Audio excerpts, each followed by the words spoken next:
Hey y'all, welcome back to Harmon Homestead. I'm in the kitchen today and we are going to fry canned green tomatoes. Here are my tomatoes from 2 days ago. This is what they look like when they're canned, and I have some more in the canner right now. Look up recipes for this. I posted one in the comments on my last video, tomato blight in the garden. Guys, if your plants eat up, it will get on those tomatoes, so pick them now. This is something you can do with it, and I'm going to show you. Now, let me start out by saying this has lemon juice in it. That will acidify it, but it will also give a twang. So, you might want to start out with just a few to try, see if you like it canned, and fry them, and see if you like the results. I will tell you, my husband likes this better than anything. He says it's the best fried green tomatoes he's ever had. I'm going to show you how we cook it, okay? Now, when these are water bathed, and they will shrink in size, and they won't be like hard green slices. They'll be very pliable. I'll show you all of this, okay? Because I actually had a jar that did not seal, so I'm going to show you exactly what they're like, okay? Now, they're delicate. You have to kind of be careful with them, but it's worth it. So, optimally, you'd want a fresh green tomato to slice and fry, but you can't get that in December, okay? That's when this comes in. Tomato blight is everywhere, all over my plants. My husband talked to someone today, and he's actually, ag, and he knows what he's talking about more than me. He recommended copper, and then another thing, I've already forgot the name, of antifungal, specifically for tomato plants. So, I think it's just here in Alabama, it's everywhere, and the humidity. Get your tomatoes, you can do this. I was actually going to can salsa off all of my plants. They're still growing and still have blooms up top, so I don't know if they're going to survive this or not. The heat the next 3 days, today it's 97, tomorrow 98, Saturday 98 to 100, the actual temp. So I don't know if they're going to pull through this. They might not. I'm watering twice a day. Hopefully that'll cool them off. We've had cooler nighttime temps, but if it's eating up your plants, don't get diseased tomatoes, but get them if you know it's headed in a bad direction, and that's what I'm doing today, okay? So, let's start out. Let me tell you, a lot of people are watching me cook on here, so I don't know why. I certainly am no cook. I'm just a self-taught Southern cook, okay? Now, the first thing I cook with, many of you will know this, many of you will not. Do you see that? That's Griswold. Griswold cast iron. If you can find this anywhere at a flea market, thrift store, heavens to Betsy, get it at the thrift store, okay? This is very expensive cast iron, but I want you to see, this is not even old. I just washed it, okay? Look at that. Do you see how smooth that is? It's like silk. And this is my cooking skillet. This is my omelet skillet. This is my everything I'm gonna cook good for my husband's skillet. So, and it's beautiful. They don't make this anymore. And actually, this is just a little tidbit here. On the back, the symbol, if you get Griswold, it will have different symbols depending on the years of manufacturing. So this one may be like the 40s or 60s. It depends until the company was sold out. It's from, I think, the 1910s on up. I had a book on it. In fact, I got my dad a lot of cast iron like that. He likes to cook for Christmas. So it's very collectible. If you ever run up on Griswold, okay, Griswold. Now I also use Lodge. I use everything. Griswold, bar none. What I'm going to do is heat this up. My stove is an electric glass stovetop. I have numbers on my knobs. I have 1 through 10. Okay, so I don't know how to tell you this. It's just a smidgen above 6 is what I turn it to for this. Just a little bit. 6 to 7, but more so go towards the 6 size. I don't even know what to call that, okay? Vegetable oil. My favorite to use is Crisco.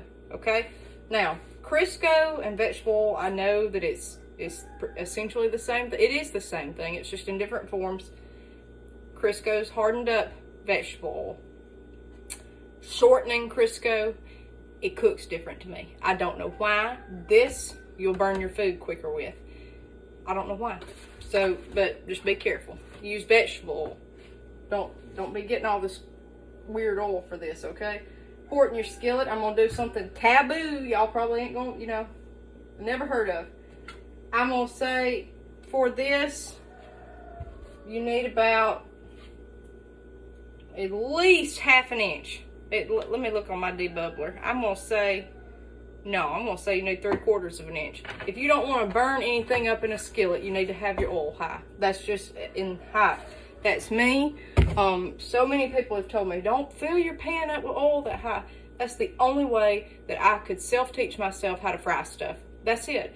If you fry in that much oil, you're not gonna have a crust. Now, y'all, we like a crust. That's what we want. A big, thick crust, like on a pork chop, on a fried green tomato. I don't want it just falling, little crumbles. You may like that, but if you want a big, thick crust on whatever you're cooking, from fried chicken to whatever, get that oil on up in high. All right, so we're gonna crack an egg and put it in a bowl here. Farm fresh. Perfect. Take a fork, scramble your egg up a little bit, okay? Not perfect, just like that. Next, buttermilk. Pour it in there with that egg, and what I like to do, you don't need much. You just want to get enough to make it pale yellow. Mix that up. Next step, I like to use all-purpose flour. And what you're going to do is just pour a little bit in the bowl. Okay, I probably just went too much right there. Just a little bit. And whatever you just poured, pour that much of cornmeal, okay? You want about half and half. That's, again, how I do mine. Yours may be different. Mix it up.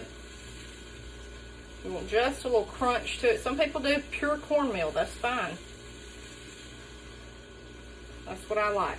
And back on the cast iron skillet, guys, if you're using a plain skillet, it will cook totally different than cast iron. So get used to whatever you're cooking in. Now, my secret ingredient, paprika. I pour it to it. That's what makes this so good. And I'm going to tell you, you just about want your mix light pink. Okay, it's a lot of paprika. Paprika doesn't have spice like heat to it, though. It's just spice. You want it just like this, just light pink. See that? Light pink. Lots of paprika. That's the ones my husband likes the best. Next, I'm going to use Cajun seasoning. If you're using anything Cajun, be careful because this has salt in it, so you may not want to add salt. A lot of mine has salt, okay? So I don't add salt. Next, last but not least, garlic. I've done this with pepper before too. You can put pepper in it. Let me tell you some of my favorite stuff to fry pork chops in. I'll do this exact same thing. If you don't have anything, use paprika, garlic, and dill. I love dill. It gives a little bite. That's good stuff, okay? You really want these flavored up. With that lemon, it's going to be good. You may not like the lemon juice, though. I would highly encourage y'all to try this first. Okay, see that? That's just light pink. Beautiful. Now, I have tried, this is my jar that didn't seal, to rinse these before. Because the instructions that I saw online said rinse them off to get the lemon off of it. You just about can't rinse these, okay? They're going to be so soft. So just drain them. And this is what I mean by soft. They're like this, okay? See that? Get my fork out of the way. So now our oil's heated up. Dip it in your batter. And then go over here to your flour. They'll kind of want to fall apart like that one did. That's okay. Again, optimally, you would want fresh green tomatoes. Now, sometimes, if I'm feeling real froggy, I'll double dip them, okay? That's just if you have enough mix and enough time. Sometimes they'll fall apart. He is right there. That's okay. The taste is still there.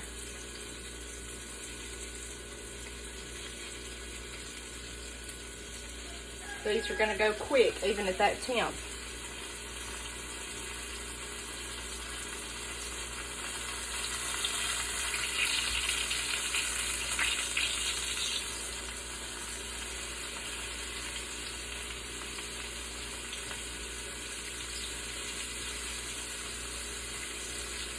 Very gently. Ooh, if y'all could smell this. I'm gonna turn my heat down. Cut it on for a minute. The thicker the slice, the better it does, but you need to be careful because you're not supposed to have these very thick when you can them. If you're frying them fresh, now get your slice thick.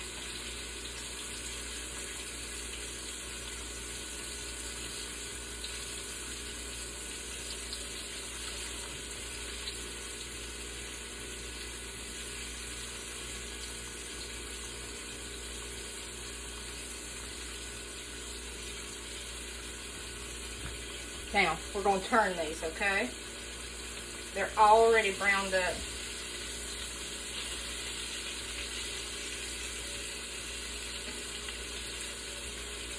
Like I said, I cut my oil down. It's probably in between medium and 6. This oil burns hotter than that shortening. I don't know why, it just does.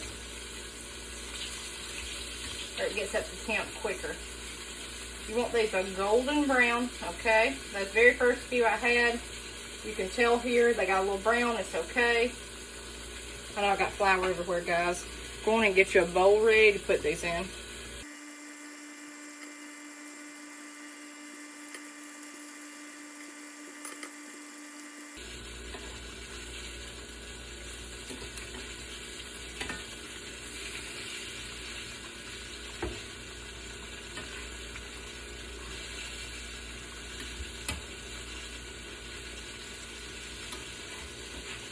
The way I'm doing these as well, they'll have a hard crunch. Just a hard crunch to it. Let me see if I can get one that's kind of cooled off here.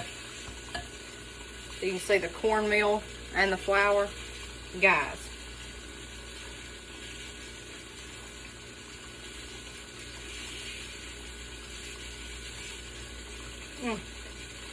That's good. Yeah. So that's it. There's nothing to it. Nothing to it. If I can fry a green tomato, you can fry a green tomato. We'll see you guys next time on Harmon Homestead.